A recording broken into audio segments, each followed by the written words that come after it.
So I haven't spied on you guys yet, but I just want to remind you, right, that you have 2 assignments in Wiley Plus. In Module 2, it's Genetics and Genetics Part 2, right, that you should be working on. I'll be adding one maybe today for viruses. I thought I was going to do a whole separate PowerPoint for viruses, and as I got working on it some more last night and finished it up this morning, I know, I'm sorry. I decided just to add stuff from Chapter 8 into this lecture. So I'm not going to do a whole separate one for Chapter 8. I just added slides in from Chapter 8 into this virus lecture that we've been using. So there is one that's posted now that says B. So that's the most recent version, right, that has the added slides in it. After we finish this, we go to Chapter 6, and then that's it for this module. Right, and that module covers growth and control. And so one of the homework assignments I have you guys do for this module is a discussion board, which has been up, but I hadn't added the actual link to the modules. It was under discussions. And some of you guys have done it because originally it had an earlier deadline, which is great, because then I'll have stuff to look at. Those of you guys that haven't done it yet, please make sure you do this assignment. Chemicals used to clean by October 3rd. So remember, for discussion boards, I have to physically grade these, right? So after the deadline, I'll grade it. For this, what you're going to do is you're going to go around your home and find something that you use to clean your house. You know, it could be dish soap, hand soap, laundry detergent, stuff you use to clean your bathroom, whatever it is. I want you to answer these questions so you can copy, right? You can highlight, and you can copy, highlight. Yeah, I'll get there eventually.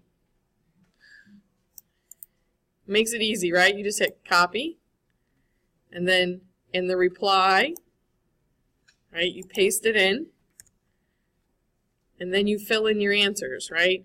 So the name of the product, right, and I want this to be in bold, and if you put all your answers in bold, it helps distinguish them from the questions, right? So, you know, say you pick Lysol, right?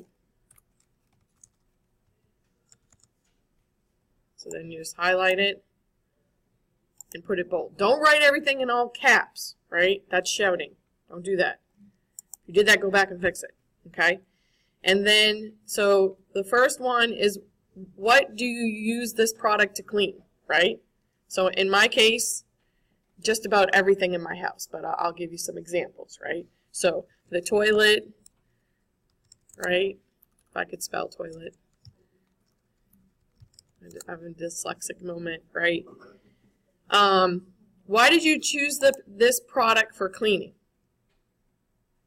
Okay, so it was on sale, right? Your mama told you to buy it. Your mama uses it, right?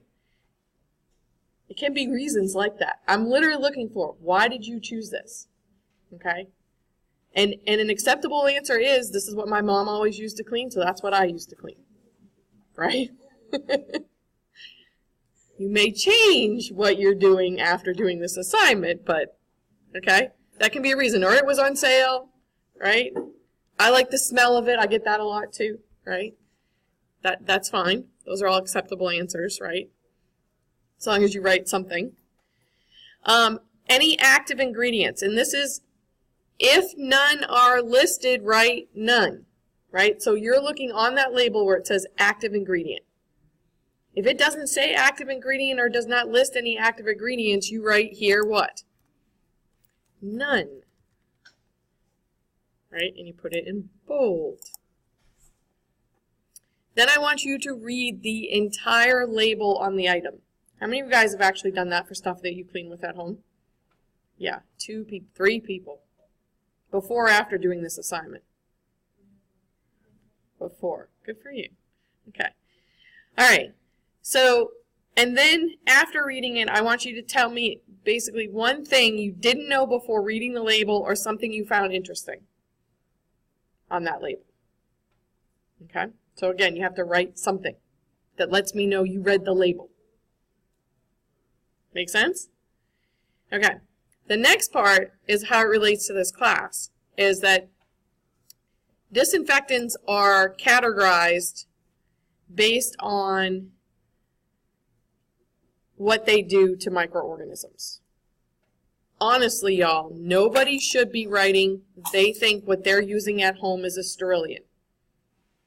It kills all microorganisms, even viruses.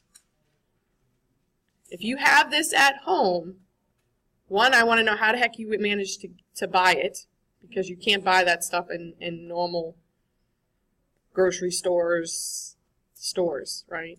Those are usually things that are sold to hospitals and things like that. You don't need this type of cleaner in your house, right? You shouldn't have it. Now, once you put A, I think there are some things that you can buy at the store that might fall into this high category where it destroys viruses, vegetative cells, but not endospores. Most of what you're going to find would fall into classification of intermediate to low level, right? Where you kill vegetative cells, fungi, most viruses, but not endospores.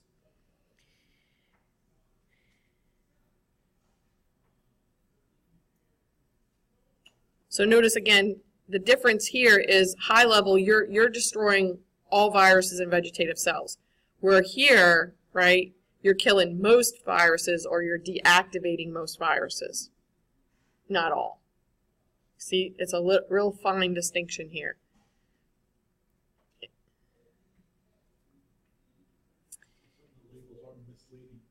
Oh yeah. Oh yeah. We learned some things about the world we live in. Okay, and then low level is probably what most of what we do. So lower levels aren't taking care of the mycobacteria, where at intermediate and high you'd be able to eliminate those. It's not taking care of naked viruses, just envelope viruses. Not destroying endospores. The only thing that's going to destroy an endospore is a sterillian. Right. So, at one time I had kind of put these definitions a little bit in a table, and I think we might do that in our lecture coming up. There's wiggle room here. I am not going to look and see what chemical you put here, and you write, oh, I think it's intermediate, and say you're wrong. I'm only going to say you're wrong if you pick one and you don't do the important part of this is determine which of the following categories the county would be assigned. Make sure to explain your choice. So you can choose any of these as long as you back it up with an explanation, right? And there's a reason why you chose it to begin with, right? Hopefully you're not just guessing. You're trying to make an educated guess here, right? Does that make sense to you guys? And then, of course, can you answer this question about it killing microorganisms if there's no active ingredients in what you're using? Can you answer this question? No, right? Only if you have an active ingredient can you determine classification. If you're using something to clean that doesn't have any active ingredients, you're not actually disinfecting. So for this one, right, you would have to write, I can't write anything, right? Or what I'm using doesn't have any active ingredients, so therefore it's not disinfecting. It doesn't fall into any of these categories. No. Depends on what you want to do. If you want to or need to disinfect and you think you are, then that's not good. You're right. Do you always need to kill microorganisms and disinfect when you clean in your house? No. But you just need to know what you're doing and why you're doing it, and if you're actually doing it correctly. That's another thing you'll learn when you actually read the whole label.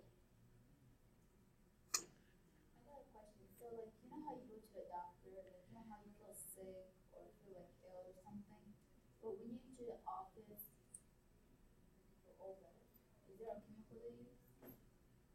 Like, is it in the office clean or something?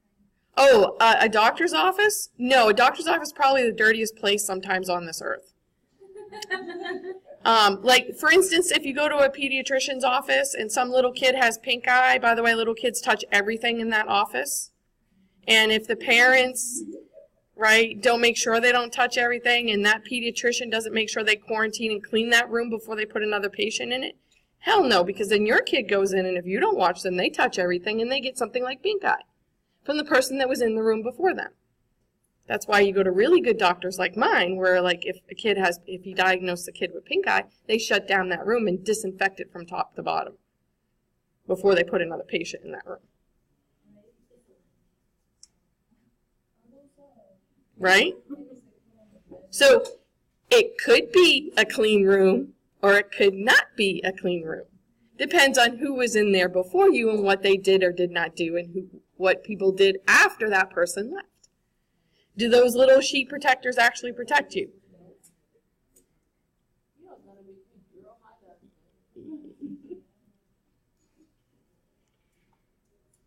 Yeah, it's a long discussion. I don't want to get into that one right now. There's some level of protection. It just depends on what happens, right? Everything is situational, right? Everything is situational.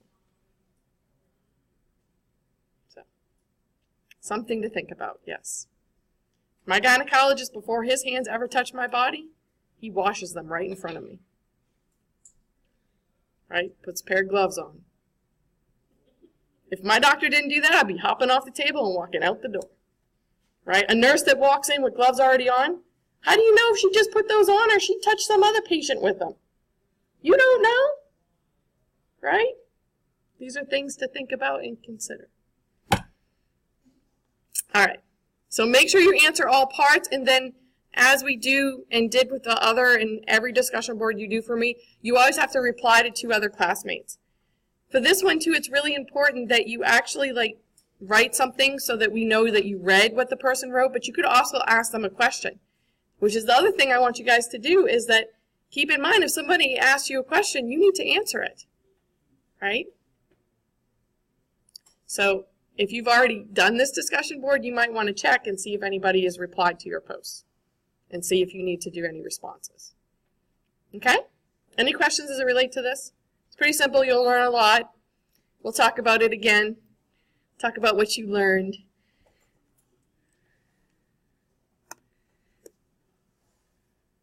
I'm not going to actually save that. I'm just going to cancel it. Okay.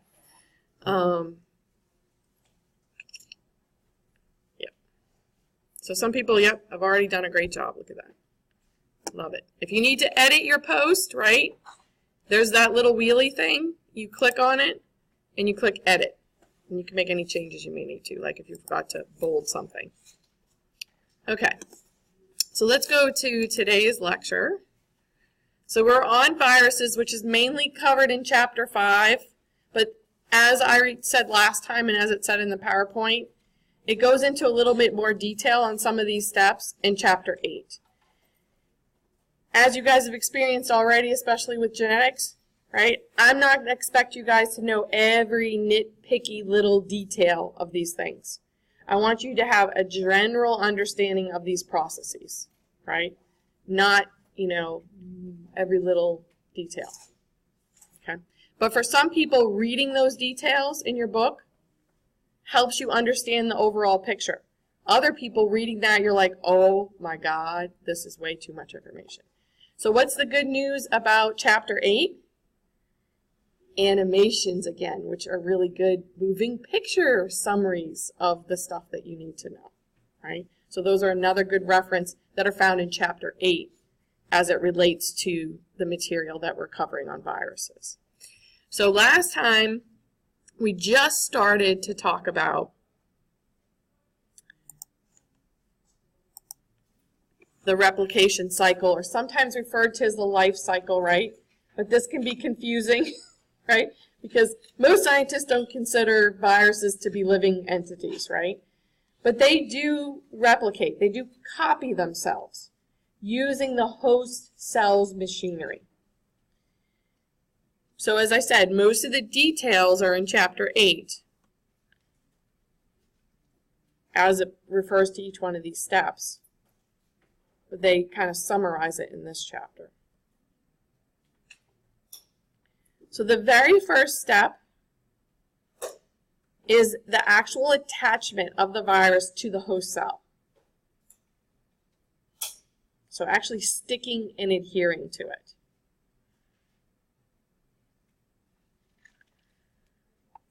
Then it has to gain entry. So we're going to look at some details as it relates to that step as well. We're going to talk about this somewhat complicated sometimes step of copying the genome and making the viral proteins, what's commonly referred to as synthesis.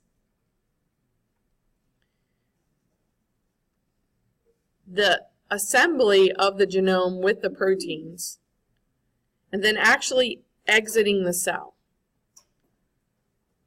So there's some additional details that we're going to talk about at the attachment step.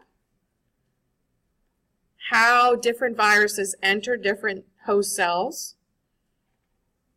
How they achieve copying their genome. And how do they use their genome to make their viral proteins.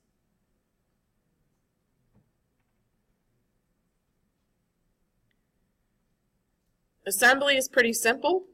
They pretty much just assemble. They know how to fit together genome and proteins. And then depending on the virus, how they actually exit the cell depends on the host cell and that type of virus. So we'll look at some of the different categories as it relates to exit from the host cell. So let's first begin with, how do they actually recognize their host cell? Because each virus actually has a specific range and type of cells that it'll infect. So do the viruses that infect bacteria, do they get into our cells? No. Right? Viruses that infect bacteria pretty much just infect bacteria. Viruses that get into our cells, into animal cells, do not get into bacterial cells. Because, as we know, our cells are fundamentally different from bacterial cells, right? There are some quite distinct differences. Can anyone name a difference between a eukaryotic cell and a bacterial prokaryotic cell? Right, we have organelles in a eukaryotic cell. Size, right? In this case, really, size doesn't matter. Size isn't really an issue. But what that cell has and what that cell doesn't have. So what's one of the defining characteristics? A nucleus for a eukaryote. So that's kind of a problem for a virus, right? Because where are the enzymes to make DNA? In the nucleus, right? So some of those viruses have to travel all the way to the nucleus of our cells to gain access to the enzymes that they need to copy themselves. Where do they have that problem with a bacteria? No, boom, right in there. Everything is all in one place, right? Maybe segregated into different regions, but it's not separated by membranes on the inside of a bacterial cell, right? Everything is pretty accessible. Oh, but is it? When we talk about a bacteria cell, what does it have that our cells don't have as far as layers? Cell wall, right? Bacteria cells have cell walls. Do our cells have cell walls? No.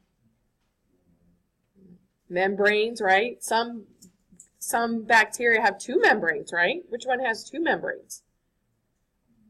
Gram-negative, right? They've got that outer membrane. But then they have a cell wall. And so think about this is a barrier that a virus would have to cross, right? That membrane, the cell wall, the cell membrane. For our cells, they got to get past the cell membrane and the nuclear membrane if it's going to get to the enzymes for copying DNA.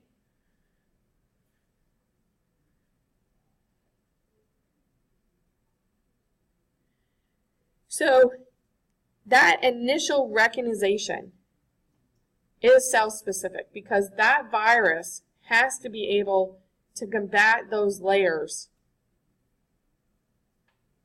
in order to actually get where it needs to be inside the cell to be able to replicate. Or in the case even of our cells, eukaryotic cells, it may have to go all the way to the nucleus.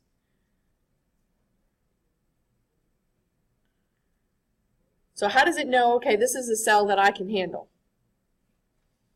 It has a way of recognizing it, right? Receptors. So our cells and most cells, bacterial, archaeal, algal cells, right? They have receptors on their surface that serve purposes for that cell, right? For that cell to respond to its environment, or in the case of in our bodies, to communicate with other cells. They have a function. But viruses use this, right? The fact that we have these molecules on our surfaces of our cells as sites to attach. And so each cell, like the receptors we have on the surface of our cells are different from what a bacteria would have, right? So our viruses have adapted so that they can attach to the receptors on our cells. Right? They recognize that they literally physically attach. Where for bacteria, their viruses can attach to their receptors on their cells, which are different from ours.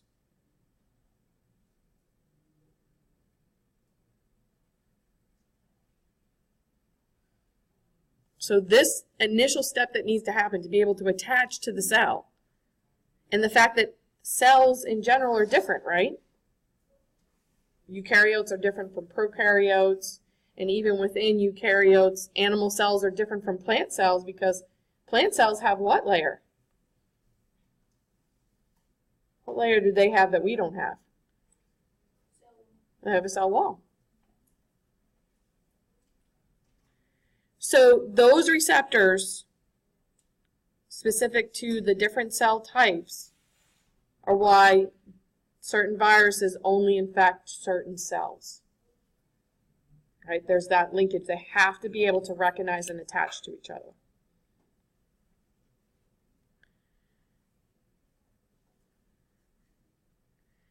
And unfortunately for us, the receptors they pick are ones that we can't get rid of.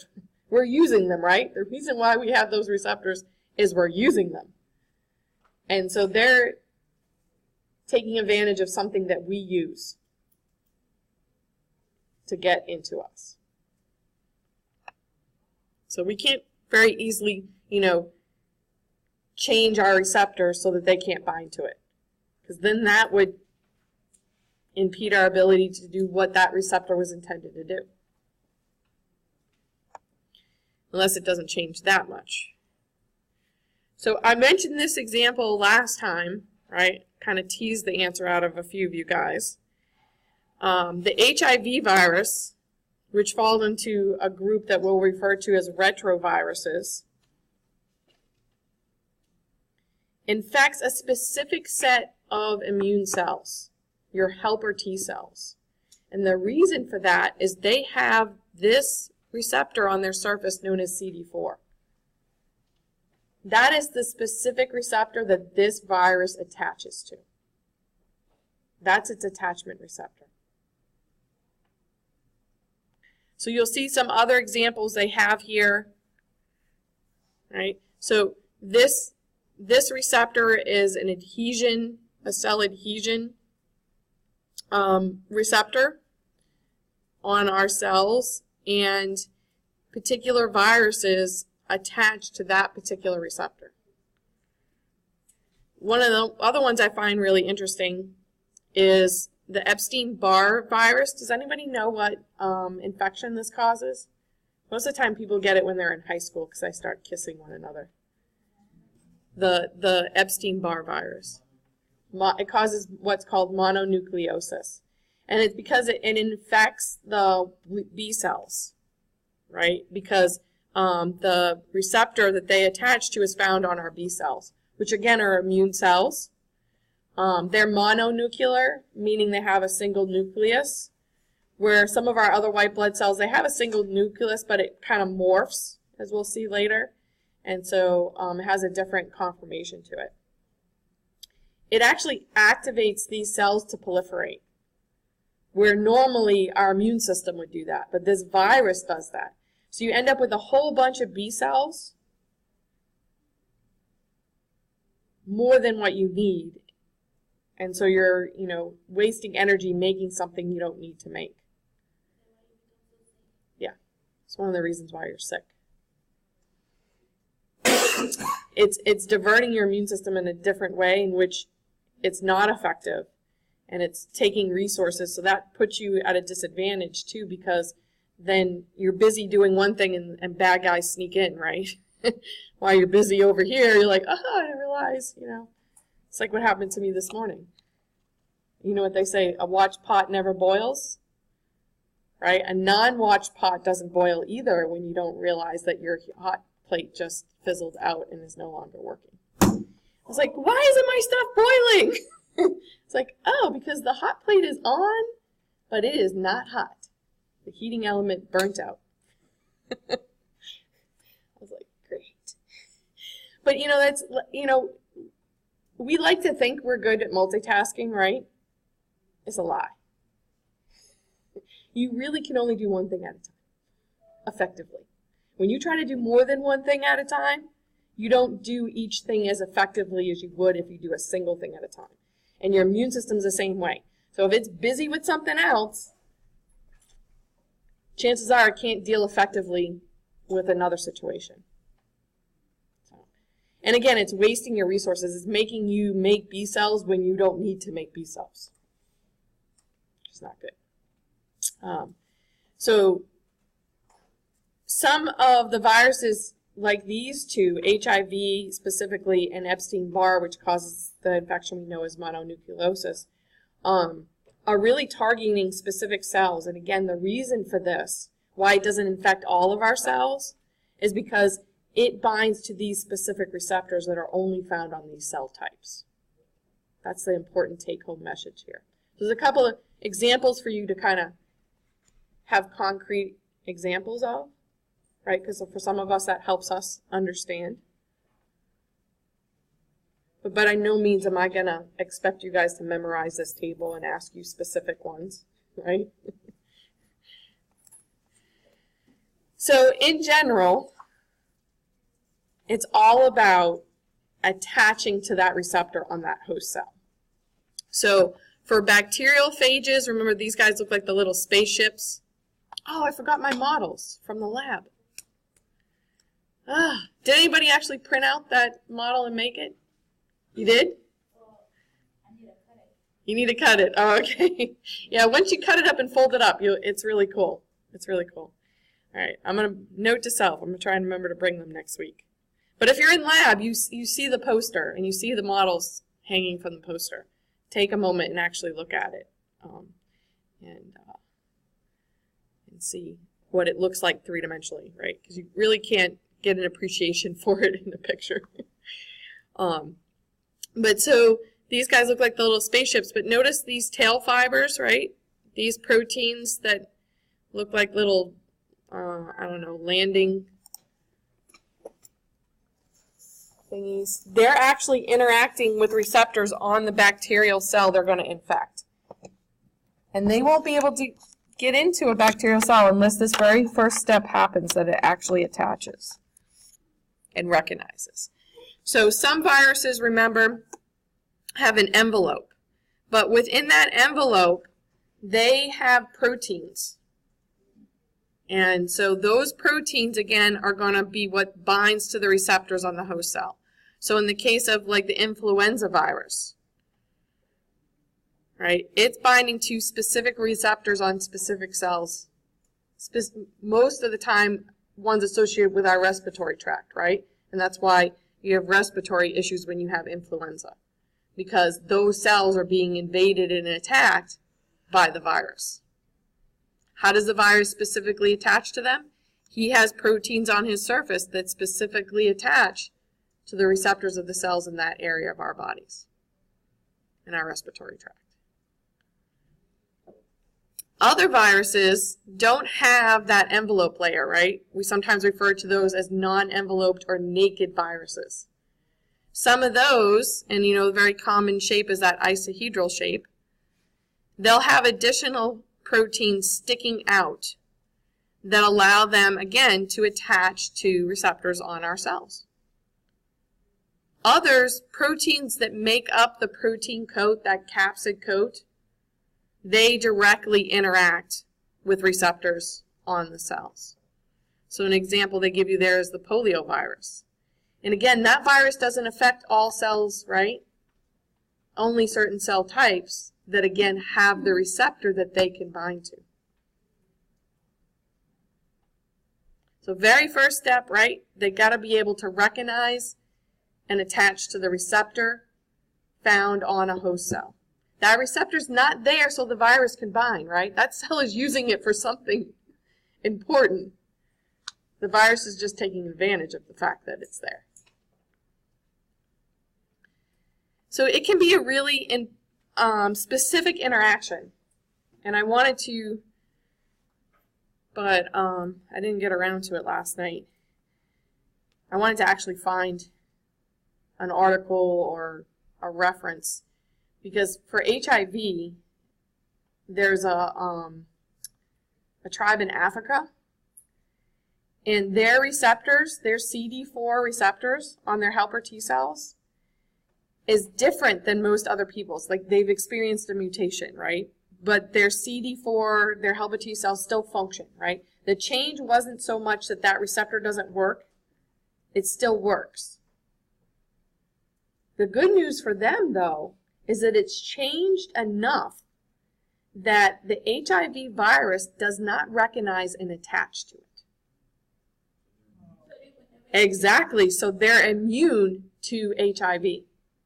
Genetically immune. They won the genetic lottery. Right? Because the very first step can't happen. The virus can't attach. It doesn't recognize them. It's genetic. It's their DNA. We can't make this into a drug, right? Not unless we start changing people's DNA. We can't turn this into a treatment, into something awesome, right, to save everybody from HIV, unfortunately. Is it possible to be missing a receptor or for a receptor to stop functioning? A receptor on one of our cells? Yeah, but depending on how important that receptor is, right, you may not be able to do something, or even worse, you could die because you can't do something you need to do. Does that make sense? But you guys understand why, like, of course, probably why they found out about this is they're like, okay, these people don't have HIV, but they're exposed to it. Why aren't they getting it? So they investigated it, and they found out, oh, right, they won the genetic lottery. Right? We're not at that level, right? We're not going to go around changing everyone else's DNA so that their receptor on their CD4 cells is different. We can't use this as a therapy to make everybody immune to HIV.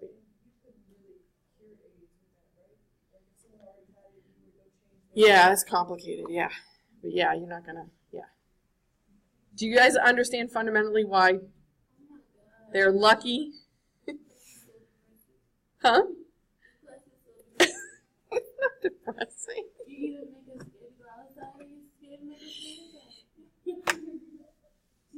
No, I don't want you.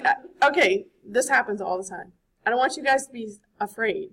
I want you to be knowledgeable, right? And make good choices. But in essence, right? It's a lottery every day for all of us under every situation. So just don't stress, right? What will be, will be. And hopefully you continue to win, right? As it relates to the battle between us and them. as it relates to microorganisms, right? Right. Okay. But I mean, you know what I'm saying? Like yeah. There are some things you can avoid, right? You can make better choices, right? Like my son made a comment the other day. He's like, the 5th graders don't wash their hands when they go to the bathroom, Mommy. I'm like, well, just stay away from the 5th graders. And maybe Mommy needs to go in and do a presentation for the 5th graders about washing their hands after they go to the bathroom. Right? But I mean, we know that, right, it's important to wash our hands. My son knows it's important to wash his hands after going to the bathroom. Right? You'd be surprised how many people don't do something like that. But you understand right now explicitly why and how important it is. Not because your mama told you to do it. You now know by the fact that there are microorganisms and they could make you sick and they could kill you, and that's why you're going to wash your damn hands, right? You see? 2 years ago when I was in high school, in my senior year, I seen a lot of people, like seniors, with marks on their face. Mm-hmm. Like, Cold sores. yeah, Herpes. I'll be like, what's going on? Right. Not natural. It's not natural. No, it is a viral infection. It's caused by herpes virus, right? And so we're going to talk about it a little bit later, so I'm going to come back to it. Okay? But yeah, again, you'll make different choices. Can I share something real quick? Sure. People to the high school that I went to, some people were so stupid that they thought like if you had oral herpes, you couldn't catch the genital one. Right. What? It's like, Yeah. oh, if you have one, you can't catch the other. So, Yeah. you try to catch the mouth one. And I was like, what? They're just like, Yeah, exactly. And y'all, I kid you not, last night my son had soccer practice, right? So I'm sitting on the bench. I have y'all's textbook because I got news for you. I read it again before I teach it, right? So I know what you guys should have read, even though I've already read it. This is my 3rd time. And a mom sitting next to me, started talking to me about vaccination and chicken pox, and of course she did not know the link between chicken pox and shingles, right? So I educated her. The great thing about you guys is you know stuff now, right? And hopefully you will do like I did. I said to my son, well, apparently I'm going to be contacting the 5th grade teachers about re-educating them and washing their hands, and the school nurse about hanging up signs about washing their hands. Right? You're not going to just sit back and say, oh, well, right? Hopefully you're an educated individual and you're going to help our society, right? And you're going to educate others. So I explained in detail, right, everything about chickenpox to that lady. And she thanked me, right? And now she knows, right? And knowledge is power, right? Because now that you know these things, you can make better decisions. You're privileged by getting to sit in this class and be in college, right? And get to know stuff that the general population doesn't even know. And there's so much misinformation out there, right? We're in the information age. The internet's great. 2 seconds, you can look something up on your phone. You can Google it. Does that mean it's right? No.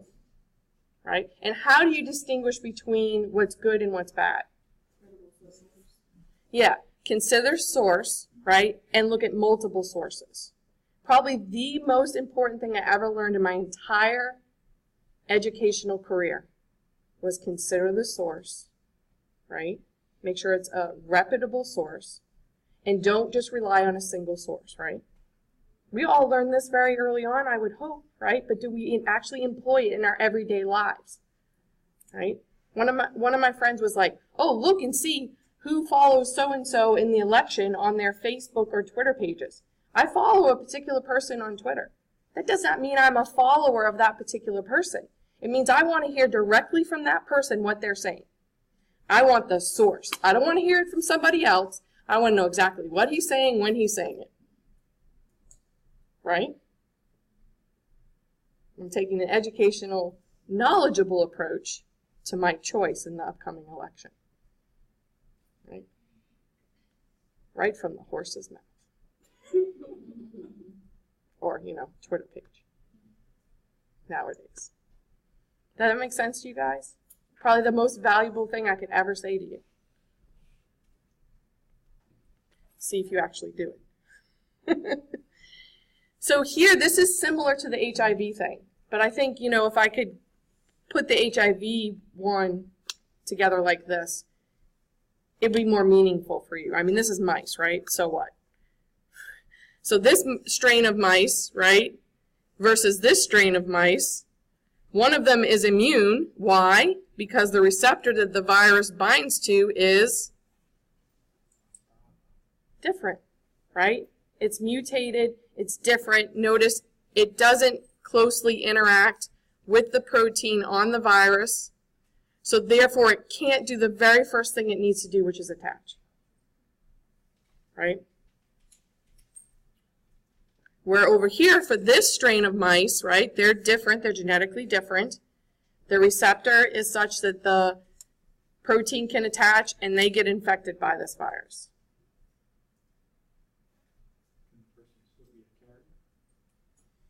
Carrier is a whole nother issue.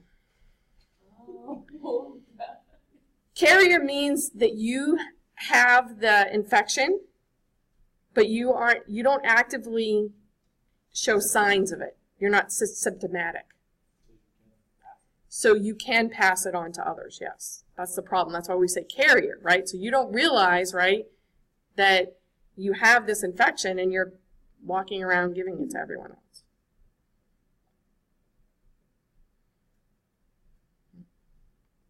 And that's why infections persist too, because there's always a period with any infection, whether it be viral, bacterial, fungal, where you're what's called asymptomatic. You don't know you're sick, right? But the organism is multiplying in you and maybe even leaving your body and being spread to others. Most of the time, right, and why in the United States we need to change, right, how we think about sick leave, is that if you're sick, you shouldn't stay home because you need to rest. Yes, you do. But you should stay home so that you don't make everyone else around you sick because you know you're sick. Right? It's about exposure. That's why for in my classes, especially for lab class, if you're sick, stay home. I will do a makeup. I will spend an hour some other day with you one-on-one in the lab. Don't come to lab and get the rest of us sick and contaminate my cultures. Right? Do you understand? You can make better choices because you have the correct knowledge. All right, so we'll end there. But it was an excellent discussion. Thank you for sharing. And we're going to continue on those topics, right? Because again, you really learn when you can talk about something that you can make a connection with. And I'm not going to make any more changes, Lance, to this PowerPoint. I'm done. Viruses is done.